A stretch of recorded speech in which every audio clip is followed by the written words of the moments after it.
আমরা আজীবন পড়ি সুবহান রাব্বিয়াল আ'লা, এর অর্থটা যে কি কেউ জানে না, ঠিক কি না? তো চোখ দিয়ে পানি নামবে কেমনে? চাইনিজ ভাষা আমাদের কাছে যেরকম, কোরআনের তেলাওয়াত আমাদের কাছে অনেকটা এরকমই। চাইনিজ ভাষার অর্থ জানি না, কোরআনের আয়াতের অর্থ জানি, কিন্তু এই কথা বললে কি আল্লাহ আমাদেরকে ছাড়বে? No excuse will be granted that day. সেদিন আল্লাহ কোনো এক্সকিউজ গ্রহণ করবে না। আল্লাহ, আপনি আমারে ধৈর্যশীল বানান, আপনি আমারে শুকরগুজার বান্দা বানান। আল্লাহ, আমার চোখে আপনি আমারে ছোট বানান, গোটা বিশ্বের মানুষের চোখে আপনি আমারে বড় বানান। সবাই পড়ি আমিন।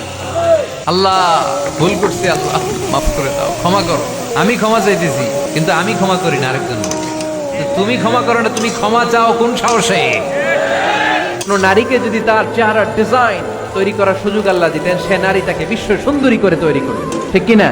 এটা আল্লাহ আমাদেরকে দেয় নাই, এটা আল্লাহ তাআলা নিজ হাতে রেখেছে, নিজে করেছে। তাই কারো আকৃতি নিয়ে ব্যঙ্গ করলে স্বয়ং আল্লাহর সাথে ব্যঙ্গ করার শামিল। চিল্লায় বলেন ঠিক কিনা?